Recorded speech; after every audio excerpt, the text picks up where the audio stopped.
Fala, povo! Sejam todos muito bem-vindas e muito bem-vindos ao podcast Você na Sua Agenda, diretamente do Barão Cowork. Estamos aqui mais uma vez e hoje, meus amigos, vamos conversar sobre esporte, né? Sobre a influência do esporte para a saúde e qualidade de vida da garotada.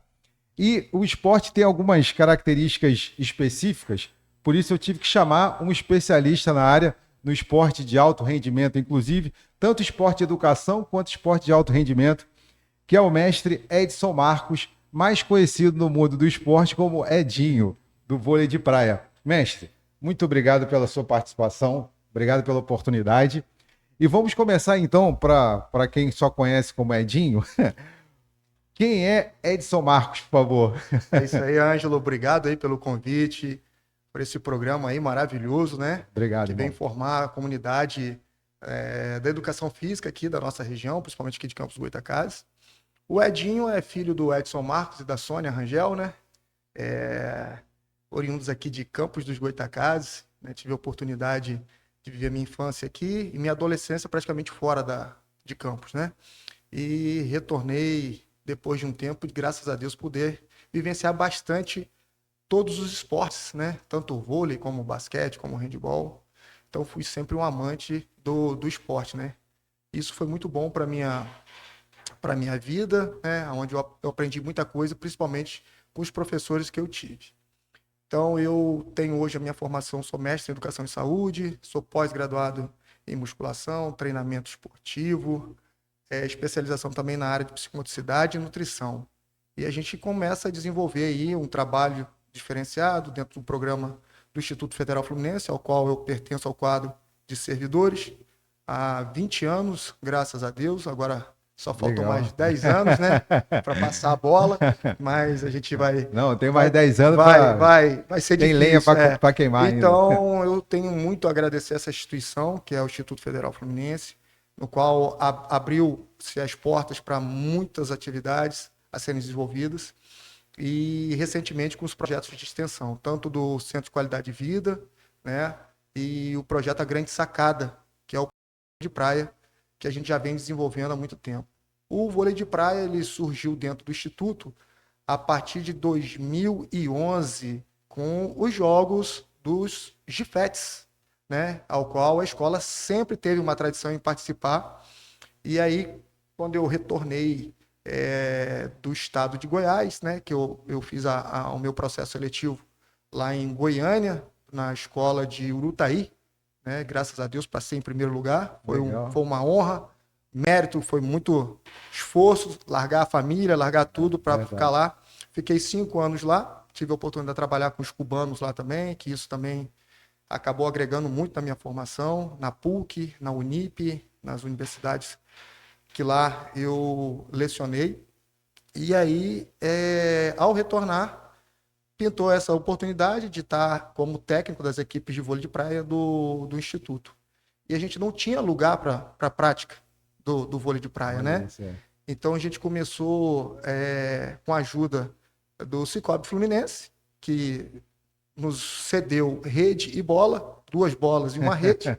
E lá no Jardim São Ah, Benedito nós iniciamos os trabalhos, entendeu? Então, basicamente, o vôlei de praia ele retorna após um convívio muito grande que eu tive também aqui em Campos, na época do Vantuil Coelho, mediado pelo Probit, professora Heloísa Landim, que me deu a oportunidade à época de estar trabalhando com o Vantuil Coelho, né?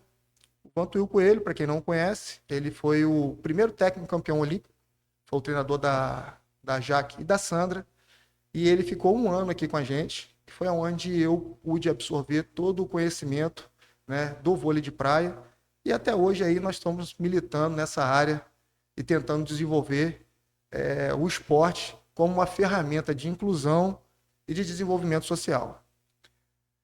agora eu vou fazer uma pergunta aqui que eu agora eu fiquei curioso, que a história traz ótimas referências aí no seu caminho, né? Inclusive a professora Heloísa Landim, que tem um trabalho muito bacana com saúde e qualidade de vida atualmente, trabalha muito em cima da medicina do estilo de vida e tal. Pô, você foi atleta de vôlei de praia? Você é atleta de vôlei de praia? Então, Como é que é essa paixão pelo vôlei de praia começou então, quando? o vôlei de praia, por incrível que pareça, Ângelo, eu fui atleta de basquetebol. É. De basquetebol. Então, assim, era o primeiro esporte, né? Entendi. E paralelo a isso, eu praticava o handball e o voleibol, mas de forma muito, como é que eu posso dizer? Muito amadora. Naquela época, a gente não tinha um treinador, não É, tinha um técnico. Então, sim. essa geração hoje, que tem toda essa oportunidade, não tem noção do que a gente tinha que passar lá. É verdade. Então, muitas das vezes, a gente aprendia no jogo, Isso. jogando. Jogando, é. Porque nem todos os professores e técnicos, porque antes de 96, a gente sabe, né, que não era obrigatória a formação do profissional de educação física, ou a certificação, ou o CREF, né? Não tínhamos o Então, conselho o na época. conselho. Então, depois de 96, que foi se exigindo a qualificação profissional na área de educação física. Então, praticamente eram pessoas que praticavam algum esporte e que militavam na área, né? Os ex-atletas ou pessoas da área militar, né, que faziam. Eu lembro muito um professor não, né, que eu não sei se ele era professor, mas vou considerar professor, que ele era policial militar, era no Externato João 23. Por que eu descobri que era policial militar? Porque um dia teve meio que um assalto, alguma coisa em frente à minha casa, e justamente ele estava lá para poder fazer a revista, e aí É, eu falei, pô, eu não sabia que você era policial militar, né? Então criou também, a gente cria é, aquele respeito é verdade. pela pessoa, né, daquele profissional que está ali. Então, mudou muito depois de 96 com relação à exigência da formação e propriamente do conselho, né, batendo em cima. E aí o vôlei de praia foi surgindo, e quando eu estava em Bom Jesus, Itabapoana, eu fui convidado lá por professor Alcir Alves Viana para trabalhar com ele numa escola, Colégio Nossa Senhora Natividade, Rede MV1, colégio particular. E aí nessa época eu ainda jogava basquete, né? E ele falou assim: "Ah, você salta bem, você tem uma impulsão boa, você não quer jogar vôlei, não?" Isso lá com 17 para 18 anos, ele formou uma equipe Legal, na cidade para representar a cidade. Antigamente tinham os Jogos Abertos do Interior, e ele montou a equipe junto com a equipe da Universo de São Gonçalo. legal. Foi aonde eu comecei a jogar vôlei. E lá E na já rede. foi direto na praia. Vôlei de Não, praia. não, Não, vôlei foi de indoor, fora. vôlei indoor. Nós ficamos um ano treinando. Foi a primeira vez que realmente eu tive um profissional Te orientando. capacitado que tinha toda uma metodologia, processo de avaliação, anamnese, condicionamento físico, né, dentro do voleibol. Então isso foi despertando maior interesse pela Pela modalidade. E o modalidade. basquete eu já não tinha muito contato. O basquete, na verdade, quem fazia o basquete acontecer em Bom Jesus na época era eu. Então eu, muito jovem, já me tornei um técnico, né? Não vou dizer professor porque ainda não tinha formação, mas um técnico. Então, desde cedo eu já militava mais como um formador do que como um atleta. Entendi. E aí acontecia muito na região os jogos nas festas da cidade, né? Então eles fechavam a praça, enchia com a caixa de areia. Legal. Então aí o que acontece? A gente começou a jogar. E na Entendi. época era muito engraçado, né? Valia parabólica.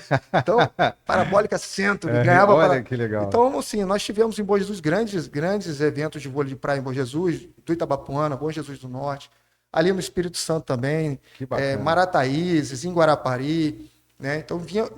E pior que vinha, os atletas vinham de São Paulo, vinham de Minas, vinham do Espírito Santo participar. Não só do vôlei de areia de dupla, mas também joguei vôlei, por incrível que pareça, na quadra de dupla, também lá, e de asfalto. Caraca. Eles teve um ano que foi feito no Quer dizer que asfalto. o basquetebol é que te levou pro Pro voleibol. voleibol.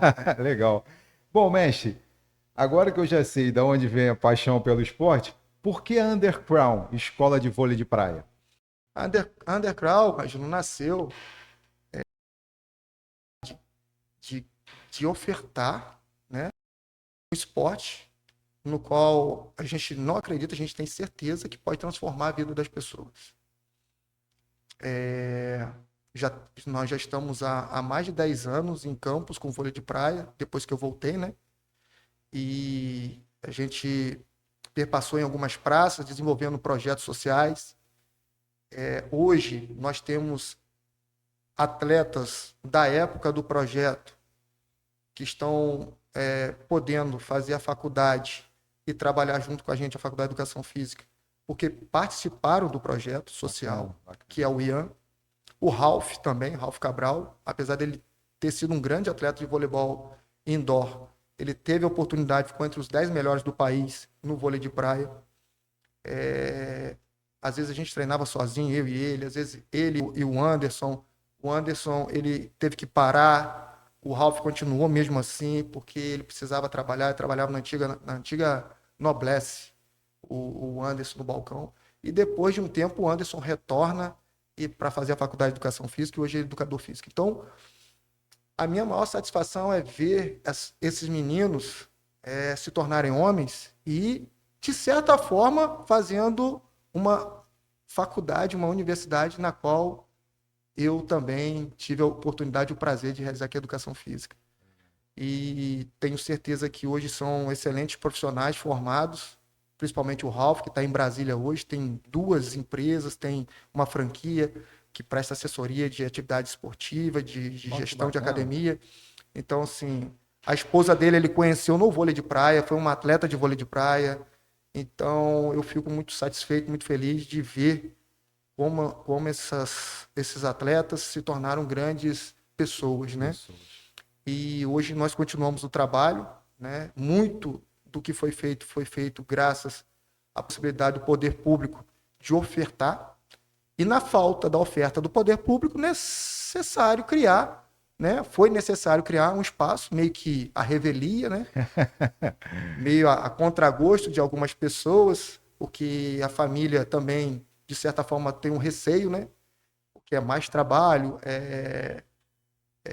Mais ausência. mais atenção, mais cuidado de como que vai gerir, de como que vai ser feito isso. Então, a Undercrawl foi criada, ela é uma escola de vôlei de praia, é um centro de treinamento, onde nós recebemos lá diversos alunos aqui da nossa cidade.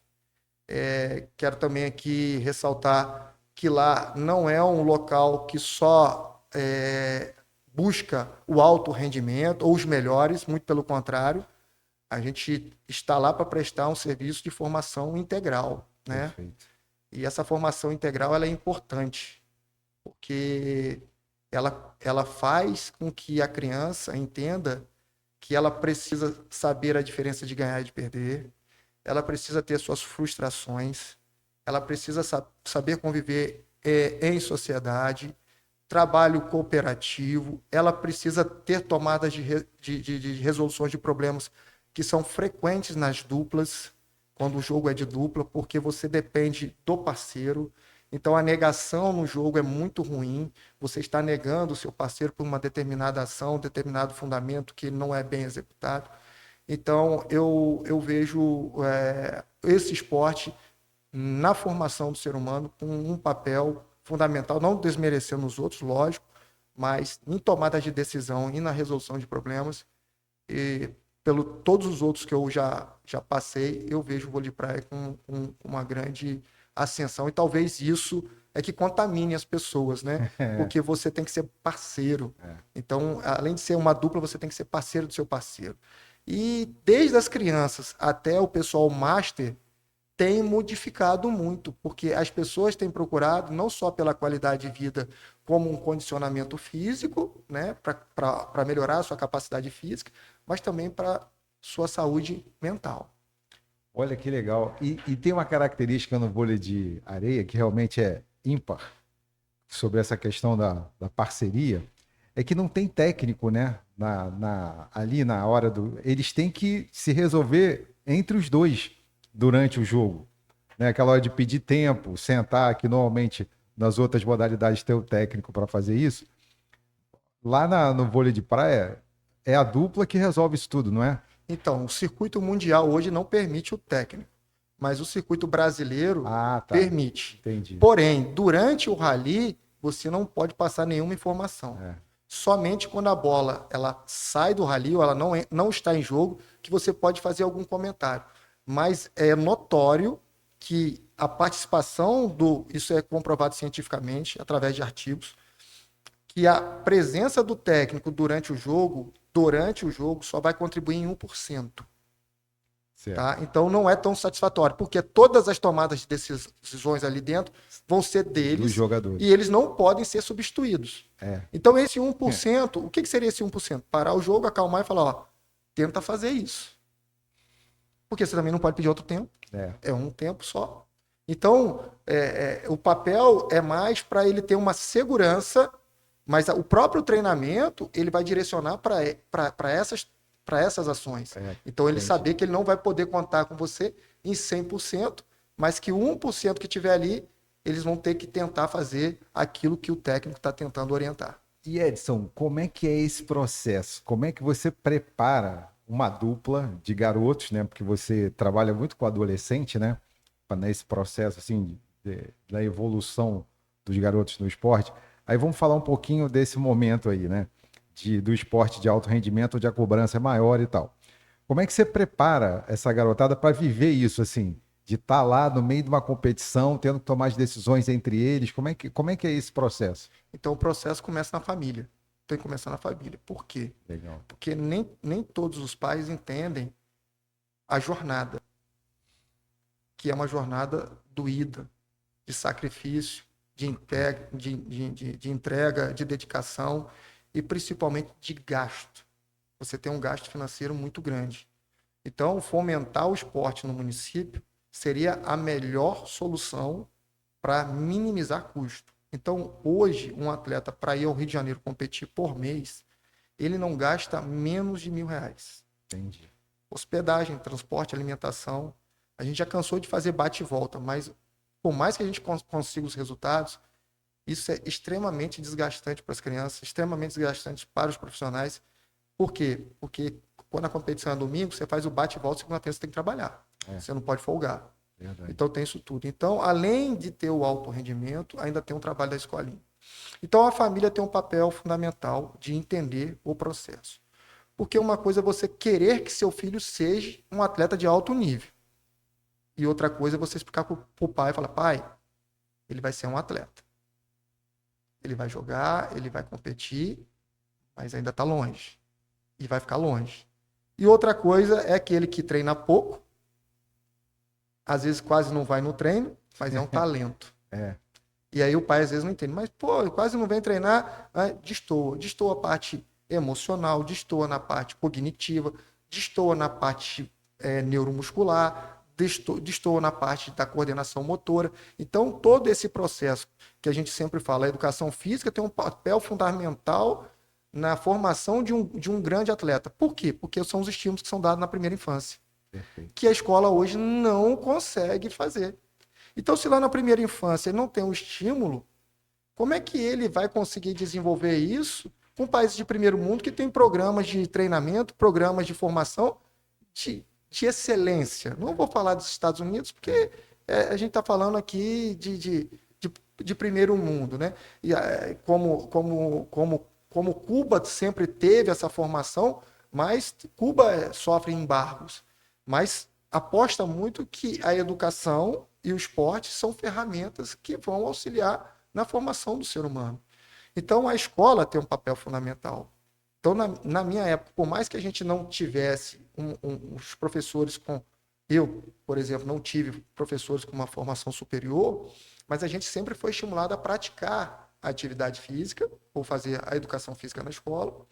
E a gente, além disso, tinha a oportunidade de brincar na rua. Hoje, a criança não brinca mais na rua por conta da violência, da falta de espaço, o medo e, principalmente, porque houve uma troca das brincadeiras de rua pela tecnologia. Então, o pai tem que entender todo esse processo, que hoje o cenário é outro e que para uma criança se tornar um atleta de alto rendimento, ela precisa treinar todos os dias. Então, o nosso programa lá é treinamento, no mínimo 3 vezes na semana. Então, para ele ir para uma competição querendo resultado, ele tem que pelo menos treinar 3 vezes na semana. A parte o quê? A parte tática e a parte técnica. Fora a parte física, que aí seriam os outros 2 dias. Entendi. Então, de qualquer forma, ele treina todos os dias. A escolinha não. A escolinha a criança vai para recrear, ela vai lá para aprender os fundamentos, ela vai aprender a socializar, ela vai melhorar a coordenação motora e vai aprender a jogar vôlei. Seja vôlei de praia ou seja vôlei de quadra. Porque no vôlei de praia tem que saber sacar, saber levantar, saber atacar, saber passar de toque, saber passar de manchete. Tem que fazer Os tudo. fundamentos são Então, na juntos. quadra, ele vai conseguir fazer tudo. Perfeito. Essa também é uma das diferenças. Ah, porque o vôlei de praia atrapalha o vôlei de quadra. Ah, o vôlei de quadra atrapalha o vôlei de praia. Isso é um mito, né, que as pessoas colocam.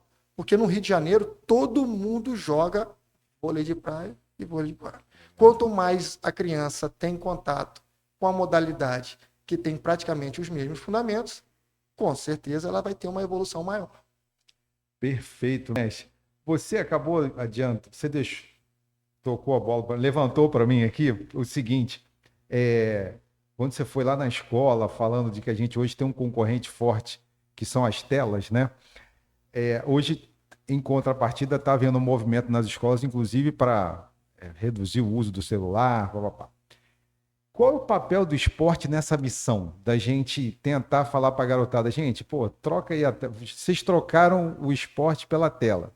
Como é que a gente consegue fazer o movimento contrário? Então, vou usar aqui um exemplo prático e que teve muito resultado e que eu tive a oportunidade de trabalhar com o professor Alci, doutor Alci Algiano, né? Hoje ele é doutor na área de educação física.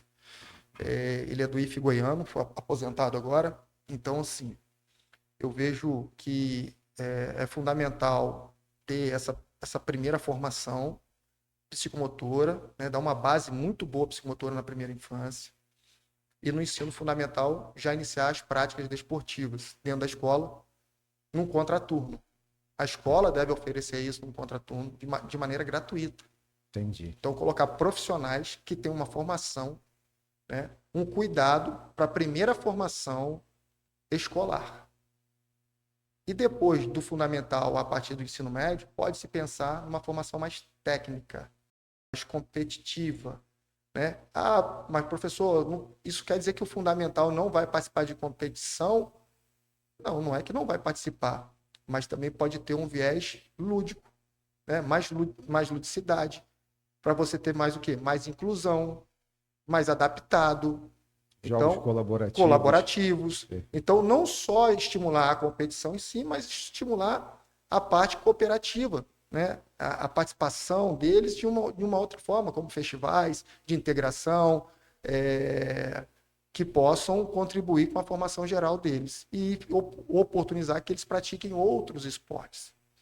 Outra coisa é tentar restabelecer o atletismo dentro da escola. Né? A gente sabe o atletismo, a importância do atletismo para os esportes. Então, enquanto a escola não provocar e não promover essas ações, nós vamos depender de profissionais que vão lá uma vez na semana para dar um treino. E que não é treino. Uma aula, né? E talvez não seja nenhuma aula. Porque você não vai conseguir, em um dia, colocar a criança, talvez da mesma faixa etária, que tem o mesmo nível de aprendizado ou o mesmo nível técnico para participar. Então, de certa forma, um vai se sentir desestimulado porque o nível é muito baixo e o outro pode se sentir estimulado porque o nível talvez seja muito alto. Muito alto. Então, isso é uma coisa muito ruim que tem acabado, né, com as práticas esportivas. Ah, é um investimento alto para a escola? Pode ser um investimento alto, mas para um ganho futuro. Porque esse tempo eu tenho certeza que esse tempo que ele estiver praticando esporte, ele não vai estar envolvido com tela. E o professor que você citou, ele conseguiu desenvolver esse projeto lá na escola? Então, a gente conseguiu desenvolver na educação infantil, a gente trabalhava com muita bolinha de meia, com muito garrafa PET, com muito reciclável. Todo o trabalho psicomotor era feito na educação infantil. Então, a gente trabalhava a parte do equilíbrio, a parte da velocidade, da agilidade, da força, da destreza, entendeu? Então, quando a criança chegava, na época, na 5ª série, ela já chegava bem estruturada. Então, dentro dos estágios da aprendizagem inicial, elementar e maduro, ela já chegava madura. Perfeito. Então, eu não precisava ensinar a criança a correr, eu não precisava ensinar a criança a fazer uma empunhadura, ela já estava com tudo formado. A O gente cognitivo da criança já estava desenvolvido. Então ficava fácil ela aprender. Então, quando a gente começava a iniciação do handebol com 13 anos, 11, 13 anos, a criança já sabia lançar uma bola, já sabia receber uma bola, já sabia correr. Então, ficava mais fácil de ensinar regra, de aumentar o número de movimentos que dificultavam a ação motora dele. Tanto é que a escola foi tetracampeã dos jogos, sendo que nunca tinha ganhado nada. Olha Então, isso. quando nós assumimos, nós levamos a escola do zero a ser tetra. Ah, mas é Bom Jesus de Itabapuana. Tudo bem, é Bom Jesus de Itabapuana, mas é uma escola. Com certeza. E essa escola formou diversos alunos que estiveram aqui, receberam bolsa, se tornaram professores de educação física, e nós montamos uma equipe que foi representativa dos Jogos Abertos anterior, com esse time escolar, e que foi campeã aqui em Campos. Ganhou do time de basquete de Campos, ganhou do time de handebol de Campos. Então, assim, é possível, mas tem que querer fazer, né? E não é fácil. Não é não. Porque a gente também está percebendo a debandada grande dos profissionais da educação física, né, para a área fitness e abandonando o desporto, porque não é rentável. É difícil, a logística é muito difícil, o investimento é alto e às vezes o retorno financeiro é muito baixo. Perfeito, mestre. Segundo o nosso colega professor Sidney Miranda, o esporte ensina a lição mais importante da vida, que é cair, levantar e tentar de novo. Como é que isso acontece no seu projeto? Então, o Sidney Miranda, né, ele praticamente, a fala dele é em cima de tudo que a gente está falando aqui. Essa interação é um mecanismo que pode fazer com que o ser humano tenha mudanças diversas para o bem, né? Então, o que a gente tenta desenvolver, Ângelo, é a possibilidade das parcerias. Hoje nós temos alguns parceiros, que como o Cicobi aqui, né? A gente tem a Reumaklin, o Colégio Bittencourt. Então, o que acontece? O Bittencourt, ele concede as bolsas de estudo. Então, a gente oferece para os alunos que a gente tem um potencial, bolsas integrais. Então, eles estudam de graça na escola. Os alunos que foram do projeto e querem fazer um ensino superior, recebem bolsa para fazer o bacharel em educação física. Então, porque acreditou no projeto e sabe que aquilo ali vai fazer diferença na vida daquelas pessoas. A Reumaklin, ela é uma empresa de reumatologia, né? uma clínica de infusão, e que a sua dona e sua sócia, né, acreditam também que o esporte é um fator agregador na inclusão das pessoas, né? Na ascensão social, permitir aqueles que não têm a oportunidade de fazer uma atividade esportiva que pode trazer um benefício para ela, ou seja físico, ou seja mental, ou seja social, uma integração. Então, nós temos a comunidade ali em torno do Parque Rosário, né? O pessoal ali do Carvão, ali da Chatuba, né? Que participa junto com a gente ali do Parque Aurora. Eles têm ali 2 vezes na semana, de 2h30 às 16 horas, eles vão para lá para praticar vôlei de praia. Lá na Underground. Na Underground. E dali saem esses garotos que querem amanhã ou depois fazer uma faculdade e ser pertencentes daquele local. Perfeito. Serem pessoas que são valorizadas por aquilo que elas fazem. Porque a gente faz diferente lá. Entendeu? Excelente, mestre. Pô, que bacana. Que legal você ter falado essas parcerias, são fundamentais mesmo para fazer a coisa acontecer.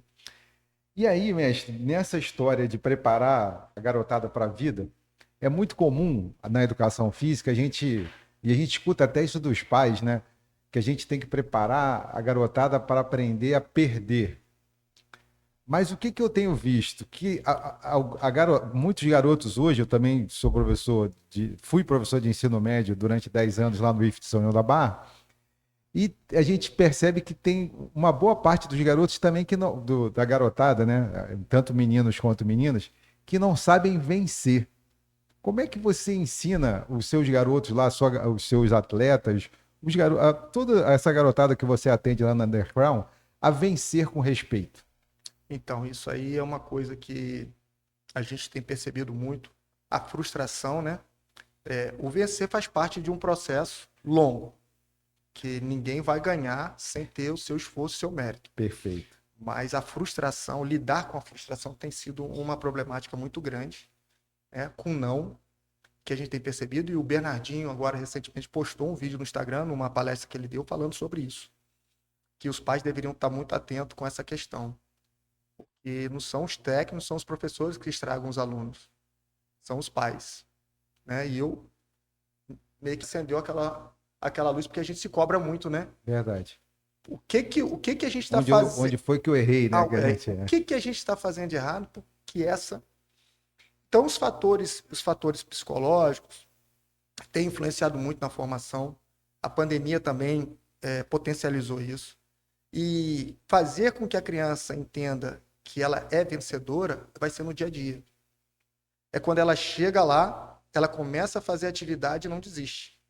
Ela vê uma dificuldade e o professor dá a ferramenta para que facilite aquele aprendizado. Então vai muito do que o professor oferta. Entendi. Quando o professor está bem preparado, ele consegue fazer a leitura do nível de aprendizagem que o aluno tem e o que ele precisa fazer para que ele alcance junto aos outros que tiveram um pouco mais de facilidade. Então, esse start, esse feeling, esse feedback rápido que ele tem que ter ali, é uma coisa que a gente treina lá dentro também da Underground. A capacitação que é feita junto com eles. Porque os estagiários estão o tempo todo sendo acompanhados pelos professores. Perfeito. Então, tem muito estagiário que se tornou professor que incorporou. Ele incorpora parte daquele professor que sabe que a aula daquele professor é legal, é dinâmica, e leva para espelhar na aula dele. E eu falei, agora vocês só precisam temperar a aula de vocês. Vocês já entenderam o que é, vocês estão reproduzindo, agora vocês precisam dar a cara de vocês para esse grupo. Né? Às vezes a forma que você brinca com a criança, a forma que você chama a atenção da criança. Então, saber mediar isso, saber trabalhar isso é o segredo. Nem muito, nem tão pouco, mas também mostrar para a criança que ela pode chegar onde ela quiser, mas que ela precisa se esforçar. Então, o professor, ele é fundamental. Já o técnico tem um outro papel. Então, ter professores com uma formação pedagógica trabalhando no vôlei de praia, acredito que seja muito mais diferenciado do que ter somente técnicos que trabalham com vôlei de praia. E aí, Edinho, vou chamar de Edinho porque eu vou trazer você para o seu tempo de atleta. O que o atleta Edinho contribuiu para o professor Edson Marcos hoje? Não é mole, não. A contribuição do atleta foi no sentido de que meu pai, hoje falecido, ele me deu todas as possibilidades possíveis e impossíveis de fazer tudo que eu sempre quis fazer. Sempre confiou Bacana. em mim, né? Por mais que as pessoas chegassem para ele e falassem assim, o seu filho não vai ser ninguém. Seu filho não vai fazer nada, porque ele só gosta de jogar bola. Mas ele também nunca falou assim, eu quero que você pare de jogar. Eu não quero mais que você jogue. Só uma vez que ele falou assim, eu não quero mais que você fique em Bom Jesus, venha trabalhar comigo. Que ele montou uma loja, né? Aí a minha mãe falou, não, ele vai ficar lá trabalhando. Então, assim, nós nunca tivemos uma boa relação, né? Entre pai e filho.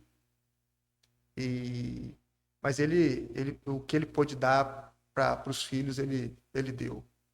Né?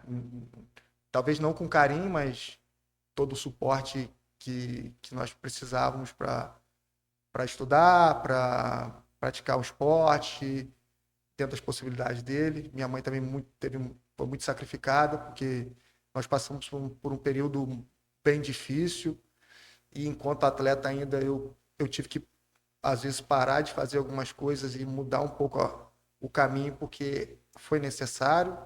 Então, saber a hora de parar foi fundamental, mas não queria parar, né? Porque a gente, até hoje, ainda tem aquela sensação que dá para ser atleta ainda, mas não dá mais. Então, quem conviveu comigo sabe o quanto foi difícil, né?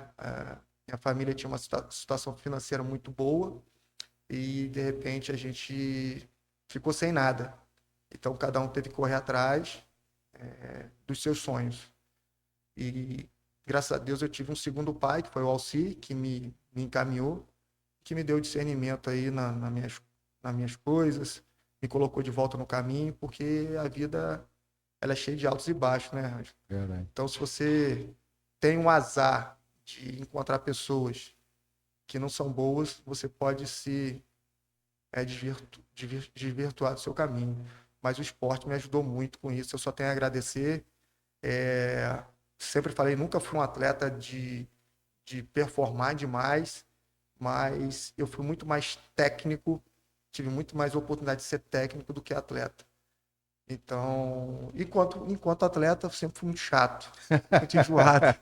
Talvez por isso eu caminhei mais para ser técnico do que... Aí eu falo assim, mas professor, não mudou nada, você continua sendo chato do mesmo jeito, enjoado do mesmo jeito. E ultimamente eu tenho mudado um pouco, né? Eu acho que também muito da carga que a gente acaba recebendo, né? Porque a crítica, ela serve para nos nortear do que a gente pode ou não pode fazer a mais ou a menos, né? Então eu percebi que ultimamente o esporte ficou meio melindroso com alguns posicionamentos. Mas eu gosto sempre de falar assim, mas lá no passado tinha mais resultado, porque a exigência era maior. Hoje a gente talvez não extrapole, mas não precisa extrapolar tanto. Mas o extrapolar tanto ou extrapolar menos, qual é o parâmetro para a gente dizer, né, que é essa forma? Então, eu acho que é a forma de trabalho do profissional, lógico, sem você desrespeitar o seu atleta, mas eu percebo que quando você é um pouco mais rígido, um pouco mais duro, o atleta consegue perseverar mais. Porque ele começa a entender que aquilo ali é dolorido, é sacrificante e transpira. Ele consegue ter a leitura do treinador e não do professor, porque é o treinador, é uma outra coisa. Então, eu também vi uma coisa interessante no Instagram, né? De um professor. Você quer ganhar músculo? Para de ficar usando aparelho de academia, meu irmão. Tu tem que pegar, é peso mesmo, é peso, é anilha, é barra. O negócio não vai dar certo, não vai dar certo. Aí você vê a própria forma com que ele está falando, já te remete àquela forma antiga de se entender, mais conceituada. Perfeito. Com o conhecimento científico daquilo ali. Porque Rússia, Cuba, os países do leste europeu, eu já tive a oportunidade de ver vídeos do treinamento onde o ginásio era totalmente fechado, ficavam caixas de som, pessoas gritando, maluca, e o cara treinando e bola e gritando o tempo todo. Por quê? Porque dentro de um cenário desse, nada vai afetar ele externamente. Então, o trabalho emocional, o trabalho psicológico, já era feito assim naquela época, né? Então, e muitos resultados tiveram. As consequências disso, acho que somente os atletas é que vão dizer, olha, aquele track foi bonzinho, mas o legal era aquele que era mais pegado. Porque a gente sempre fala assim, olha, eu não me lembro daquela professora que era brava na escola. Mas a boazinha ninguém lembra, né? Ninguém lembra. Me lembro aquele livro do Bernardinho, Transformando Suor em Ouro, né? Que ele fala que treino forte, jogo fácil, né? É por aí. Mestre, e aí o que você poderia deixar aqui de orientação para os meninos e meninas que ainda estão no sofá, só nas telas, para que eles pudessem experimentar underground? Eu não vou falar nem experimentar só na underground, eu acho que eles têm que experimentar uma prática esportiva, uma atividade física, né, que possa fazer com que libere endorfina, né, saia um pouco da tela, porque você fica perdendo muito tempo com coisas que não vão te acrescentar em nada. Verdade. Às vezes a gente pega o celular para ver uma mensagem, alguma coisa, e já vai lá e começa a passar, fica passando. Você vai ver a hora, passou a hora. Você deixa de fazer o quê? De repente dar um passeio, de ir numa academia, de fazer um futebol, de fazer uma natação, de fazer uma ginástica, entendeu? Por conta de um aparelho eletrônico. Então, isso tem sido muito ruim. Eu tenho 2 filhos, né? E vejo Qual a idade deles hoje? Emanuel tem 12 anos e Maria 12. Eduarda fez 8 anos agora. 8 anos. Tá. Então, o que a gente pode fazer para evitar a tela, e uma coisa que a gente colocou lá também na Underground é o seguinte, durante todo o trabalho, a tela lá só pode ser utilizada para pedir o Uber ou para a mãe. Durante as atividades, a gente não permite o uso de tela lá, Bacana, nem bacana. fora. Entendeu? Então, eles têm um espaço lá que eles podem ficar brincando, pique-pega, é um espaço bem amplo. Então, você está em contato com outras crianças de outras idades, isso também ajuda no processo de formação. Perfeito. Entendeu? Então, você tem um espaço ali que você tem desde a criança com 5, 6 anos, e você tem uma pessoa lá que faz aula com 70 anos. Nós temos, que legal. nós temos um grupinho master lá que faz aula lá com a gente, o quarteto, né? Então, assim, é uma troca de experiência, né? Muito E bacana as pessoas vão acompanhando todo esse processo. Chega lá no início do ano para assistir a aula, às vezes o pai, a mãe, a avó, o avô, aí fala assim, nossa, como que fulano evoluiu? Olha que bonitinho, chegou aqui. Então, isso é muito interessante, essa percepção. E eles vão se conhecendo, vão se socializando. Às vezes fazem um café lá entre eles mesmos, tem um café da manhã, às vezes tem um café da tarde. Então, eles vão dando um jeito de socializar. de se conectar de alguma forma. E legal, conexão de diferentes gerações, inclusive, né? Exatamente. E, professor, fala pra gente aqui, para quem está nos assistindo, onde fica Underground, como é que a gente acha Underground no Instagram? Então, a Underground, ela está ali situada na rua Visconde Itaboraí, 475. É próximo ali ao Hospital da Unimed, né? Certo. É a antiga Rua do Leão.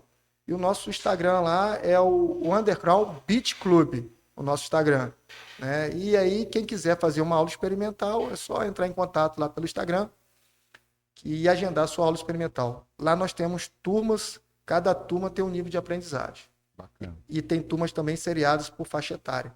Então, vai ser muito difícil ter uma criança de 7 com uma de 14, né? De 12. Então, tá todo mundo, a turmazinha mais infantil, né? Ali de 7 a 10 anos, aí depois nós temos ali 11 a 13, 14 anos, vai dependendo do nível de aprendizagem de cada criança. Perfeito, mestre.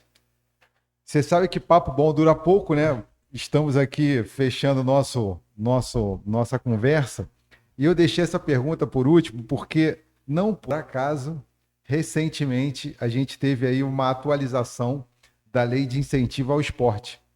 Isso que é muito bom porque amplia, né, as possibilidades de projeto como o Underground. Então, como é que as empresas locais aqui da região, assim como você já tem o Cicobi, tem outros parceiros, mas agora que essa lei está se ampliando, né, está ficando mais ampla para poder ajudar o esporte mesmo, né, a iniciação esportiva no país, como é que as empresas podem entrar em contato com o Underground? Então, nós temos lá o patrocínio direto, né? Que é a empresa que quer ser patrocinadora direto do trabalho que a gente desenvolve lá. É só entrar em contato pelo telefone 22 99867 8113. Falar com Edson Marcos, né? Perfeito. E agora a gente está tentando fomentar, né, uma primeira conversa com um grupo de vereadores para que se crie uma lei, né, municipal aonde possa, via a FIA, né, que é a Fundação da Infância e Adolescente, um recurso para a formação de base. Perfeito. Então, só trabalhar com a formação de base. Aí, criar critérios. A instituição que já execute há mais de um ano trabalho, que comprove isso de alguma forma. Na verdade, precisa formatar essa lei para que nós possamos nos enquadrar e, quem sabe, ter uma isenção, talvez, do ICMS, do imposto, parte do imposto do município seja destinado para determinados projetos. Então, eu acho que os nossos vereadores poderiam tentar dialogar, né, chegar a um estudo, né, criando essa lei que facilite mais. Hoje existe um auxílio atleta junto à Fundação Municipal de Esporte, mas é muito difícil porque você não sabe se vai sair, se o atleta pode contar ou não. E aí o que acontece? Você tem que dar entrada 60 dias antes. Só que você só vai receber 60 dias depois. Se você tiver que viajar para competir, você tem que ter o dinheiro.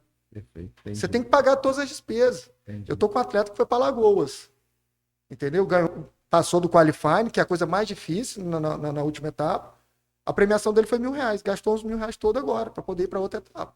Entendi. E não vai receber a bolsa, e não vai ter auxílio, entendeu? Então, assim, é doído por conta disso, porque a gente sabe que nós temos atletas que têm potencial aqui na nossa região. Mandei agora recentemente, saiu lá do Undercrawl, a Isadora, começou com a gente com 8 anos, está no Flamengo na seleção brasileira. O Lucas Laurindo, que todo mundo conhece ele como Frangão, foi para o Botafogo, né? Agora recentemente. E a gente teria mais atletas para poderem ir para o Rio. Nós aqui estamos tentando segurar, porque é muito melhor ele estar próximo da família do que estar numa capital hoje, que a gente sabe que tem uma violência muito grande, longe da família, poder se manter. Então seria assim de suma importância, seria ideal para a cidade, movimentaria também a parte econômica da cidade, porque se times vêm até Campos, eles precisam de hotel, precisam de alimentação, então gera recurso para dentro da cidade. Eventos esportivos vão gerar recurso financeiro. Então eu acho que é parte daí. A hora que os empresários começarem a entender que os eventos, né, o esporte em si pode trazer benefícios para o município, retorno, não só o retorno financeiro, mas a parte da valorização do ser humano, formação e qualidade de vida, vai todo mundo sair satisfeito e com certeza todo mundo vai agregar muito para o desenvolvimento do esporte na nossa região. Nossa, gente, olha só, depois desse depoimento, eu não vou falar mais nada, só vou falar assim, muito obrigado, mestre, pela sua participação. Ele esqueceu de falar que, para nossa sorte, somos parceiros lá no curso de licenciatura em Educação Física, onde ele passa toda essa experiência dele para nossos futuros colegas, né? Tá lá no basquete, tá lá no Socorros e Urgências. Isso. Enfim. Gente, forte abraço e até a próxima.